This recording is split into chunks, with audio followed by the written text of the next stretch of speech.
ಪ್ರತಿ 5 ದಿನ ನೀವು ಶಾಲೆ ಒಳಗೆ ಬ್ಯಾಗ್ ಹಾಕೊಂಡು ಹೊರೆ ಆಗುತ್ತೆ ಅನ್ನೋ ಉದ್ದೇಶಕ್ಕೋಸ್ಕರ ಸರ್ಕಾರ ಪ್ರತಿ ತಿಂಗಳ 3ನೇ ಶನಿವಾರ ಮಕ್ಕಳು ಖುಷಿಯಾಗಿರಲಿ, ಬ್ಯಾಗ್ ಬಿಟ್ಟು ಖುಷಿಯಾಗಿ ಚಟುವಟಿಕೆ ಮುಖಾಂತರ ಕಲೀಲಿ ಅನ್ನೋ ಉದ್ದೇಶಕ್ಕೋಸ್ಕರ, ನಿಮಗೆ ಸಂತಸದಾಯಕವಾದ ಕಲಿಕೆ ಆಗಬೇಕು ಅನ್ನೋ ಉದ್ದೇಶಕ್ಕೋಸ್ಕರ ಸಂಭ್ರಮ ಶನಿವಾರ ಚಟುವಟಿಕೆಯನ್ನು ಮತ್ತು ಬ್ಯಾಗ್ಲೆಸ್ ದಿನವನ್ನು ಆಯೋಜನೆ ಮಾಡಿದ್ದಾರೆ.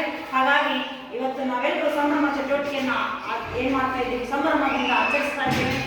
ಇವತ್ತು ನಾವು ಸಂಭ್ರಮ ಚಟುವಟಿಕೆಯಲ್ಲಿ ಒಂದು ವಿಷಯ ಏನಪ್ಪಾ ಅಂತಂದ್ರೆ ಆರೋಗ್ಯಕರ ಜೀವನ ಶೈಲಿ ಹೆಂಗಿರಬೇಕು ಅನ್ನುವಂಥದ್ದು. ಆ ವಿಷಯವನ್ನು ಕುರಿತು ನಾವು ಏನು ಮಾಡ್ತಾ ಇದ್ದೀವಿ, ಈ ಒಂದು ಸಂಭ್ರಮದಲ್ಲಿ ಆಚರಣೆ ಮಾಡ್ತಾ ಇದ್ದೇವೆ.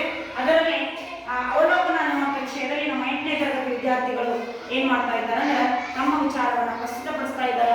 ಅವಲೋಕನದಲ್ಲಿ ವಿಶೇಷವಾಗಿ ಊಹಾಲೋಕಕ್ಕೆ ಹೋಗೋಣವೇ ಅನ್ನುವಂಥ ವಿಚಾರದಲ್ಲಿ ಅವರು ವಿಷಯವನ್ನು ಆಯ್ಕೆ ಮಾಡಿಕೊಂಡಿದ್ದಾರೆ. ಆ ವಿಷಯವನ್ನ 1ನೇ ತಂಡದ ನಾಯಕ ಶರತ್ ನರಸಿಂಗಿ ಅದನ್ನ ಪ್ರಸ್ತುತಪಡಿಸಬೇಕಂತೇಳಿ ಅವನಲ್ಲಿ ಕೇಳ್ಕೊತಾ ಇದ್ದೀನಿ.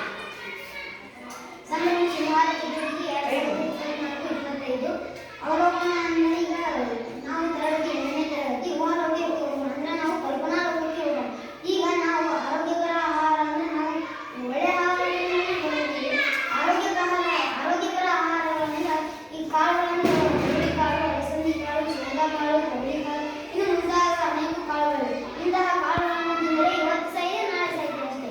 ಮತ್ತು ಹಣ್ಣುಗಳು ಸೇಬು ಹಣ್ಣು, ಬಾಳೆಹಣ್ಣು, ಪೇರು ಹಣ್ಣು, ದ್ರಾಕ್ಷಿ, ದಾಳಿಂಬೆ, ಕಿವಿ ಹಣ್ಣು, ರಕ್ತದ ಹಣ್ಣು ಅಂದ್ರೆ ಡ್ರ್ಯಾಗನ್ ಫ್ರೂಟ್ ಅಂತೇಳಿ ಮೊಸಂಬಿನ ಇನ್ನು ಮುಂತಾದವುಗಳು ತಿನ್ನಬೇಕು.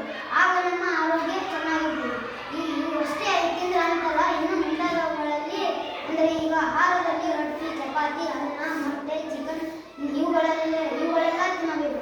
ಅದಕ್ಕೆ ನಾವು ಚೆನ್ನಾಗಿರಲಿ ಅನ್ನೋದೇ ಸರ್ಕಾರ ಉದ್ದೇಶ. ಹೀಗಾಗಿ ನಮ್ಮ ಶಾಲೆಯಲ್ಲಿ ಮೊಟ್ಟೆ ಕೊಡ್ತಾರೆ, ಶೇಂಗಾ ಚಿಕ್ಕಿ ಕೊಡ್ತಾರೆ. ಒಬ್ಬೊಬ್ಬರು ಮೊಟ್ಟೆ ತಿನ್ನೋದ್ರೆ ಅವರು ಶೇಂಗಾ ಚಿಕ್ಕಿ ತಿಂತಾರೆ. ಆಮೇಲೆ ನಮ್ಮ ಶಾಲೆಯಲ್ಲಿ ಅನ್ನ ಸಾರು ಕೊಡ್ತಾರೆ ಮತ್ತು ಉಪ್ಪಿನ ಕೊಡ್ತಾರೆ.